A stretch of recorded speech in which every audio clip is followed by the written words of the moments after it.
احادیث مرتبط به یک موضوع خاص است، زمان خاص است، جایگاه احادیث محفوظ است، ما اعتقاد و ایمان و باور داریم. به هدف امسال است که نمیشه به اصطلاح هر حدیث شما در هر عصر و زمانی به هر قضیه به هر موردی، مثلا حدیث در یک مورد خاص آمده، در یک زمان خاص مرتبط است، در یک مکان خاص مرتبط است، ارتباط به یک قضیه‌ای که اتفاق افتاده حدیث در او ارتباط داره، شما او رو میارید در هر عصر زمان به اصطلاح تطبیق بدین که بگیم نه والا موضوع نیست. حکم حدیث هم عام است.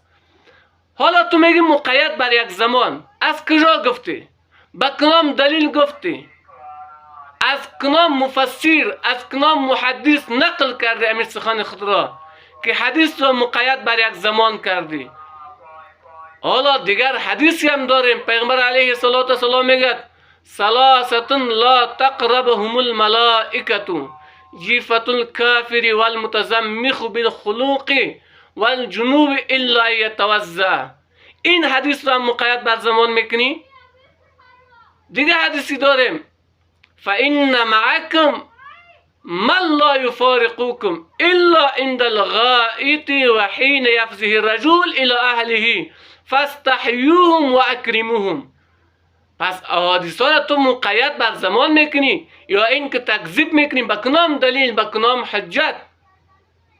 یک کمک فهم و علم و عقل کامل باشد، درک باشد. قال رسول الله صلی الله علیه و آله و سلم لا تدخل الملائکة بیتا فیه کلب ولا تصاور، او کما قال علیه الصلاة والسلام. خدمت تمام نشندگان محترم، السلام علیکم و رحمت الله تعالی و برکاته. بعد از عرض سلام صحبت مختصر راستا بر این حدیث صحبت نمایم. سروران عزیز و بزرگوار، لا تدخل الملائکه، داخل نمی شود ملائکه بیتا، آن خانه را که کلب سگ باشد ولا تصاویر، تصویر باشد. حالا در این حدیث تشریحات وجود دارد، در این حدیث مفهوم کثیر وجود دارد. جناب قاضی زاده این حدیث را مقید بر یک زمان کردن، جرح کردن. من میخواهم که از آنها استفهام کنم به کدام دلیل که تو این حدیث را مقید بر یک زمان کردی. نه، این حدیث خود میگوید که احادیثی است که مقید بر زمان است. به کدام دلیل مقید بر یک زمان میکنی تو، در حالی که شأن ورود حدیث خاص حکمش عام، شأن نزول قرآن خاص حکمش عام، همچنان مکانش یا در مدینه منور است یا در مکه مکرم است، یا ای که امی حدیث در یک جلسه صحابه است، یا ای که بر یک صحابه تخصیص داده شده است، ولی حکمش عام است. حالا تو میگی بعضش امین قسم تخصیص میتی مقید بر زمان میکنی. یک دلیل مهربانی بکن، یک دلیل بخوان. اگر این قسم باشد باید دست قطع نشود، زناکار سنگسار نشود. چرا مقید بر زمان است؟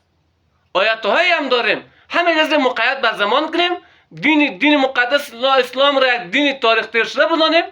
نه خیر، این دین اسلام، قرآن، احادیث پیغمبر علیه السلام ابدی است. تا روز قیامت حکم ازی جاری است، ادامه دارد. یک. دوم گفته که لا تدخل الملائکه بیتا فیه کلب ولا تصاویرون. اینجا گفته که ملائکه داخل نمی شود. این حدیث را تو تطبیق کرده که آیت قرآن را مهربانی کرده که ملک الموت میآید. جناب قاضی زاده تشریحات حدیث را پی نبردی، در مفهوم حدیث پی نبردی. ملا علی قاری شارح مشکات شریف رحمه الله مهربانی میکند الملائکتو الف لام، الملائکتو الف لام عهد ذهنی است. الف لام عهد ذهنی داریم، الف لام عهد خارجی داریم، الف لام استغراقی داریم، الف لام جنسی داریم. حالا تو در علم داشته باشی، فهم داشته باشی، درک داشته باشی که تو بدانی که الف لام 4 قسم است. در اینجا کدام الف لام است؟ مراد متکلم چی است؟ ما نمیتونیم که هر چیز را برای خود تشریح کنیم، بیان کنیم. فهم ناقص داشتیم برای خود، نه خیر.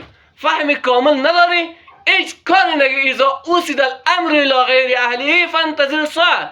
من افتی بغیر علم کان اسمه علی من افتاه من کذب علی متعمدا فلیتبوأ مقعده من النار. بناهن تو گفتی کلب.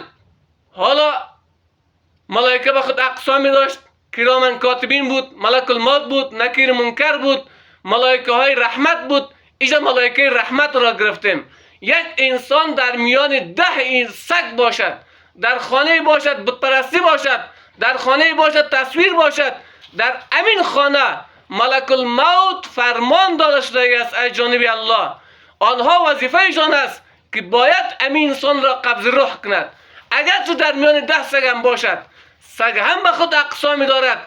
اقسام سگ، سگ شکاری است، سگ رمه است یا مالداری است، سگ زراعت است. این سگ ها به خود اقسامی دارد. تو مطلق ذکر میکنی، حتی حدیث را منکر حدیث خود را قرار میدهی. به کدام دلیل؟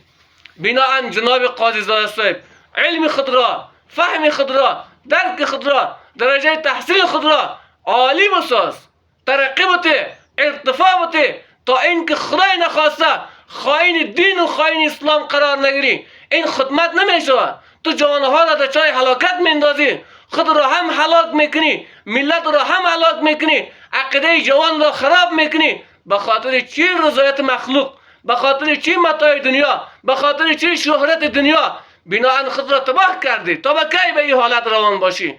جواب در آخرت جوابگوی خود، جوابگوی ملت دیگری هم هستی. بناهن به اندازه علم و تحصیل خود کلام بگو، سخن بگو. صلی الله علیه و سلم میگه که لا تدخل ملائکه داخل یک خانه، نمیشه که در اون خانه تصویری باشه یا کلب یا سگی باشه. وقتی شما با آیات قرآن مراجعه میکنید، قرآن چی میگه؟ الله تبارک و تعالی میفرماید و ان علیکم لحافظین کراما کاتبین. مادر سر همین حدیث است که اگر به اصطلاح در خانه عکسی باشه یا سگی باشه، ملائک داخل نمیشه. خب خداوند در قرآن چی میگه در این ارتباط؟ گاهی ملائک داخل میشه یا نمیشه؟ و ان علیکم لحافظین کراما کاتبین. به همانا بر شما ملائکه موظف است که اسمشان کراما کاتبین نویسنده است. یعلمون ما تفعلون، هر چی شما انجام میدید اونها میدانند. در تاریکی، روشنایی، شب، روز، خانه، بیرون، هر جایی که باشه. خب اگر فرض کنید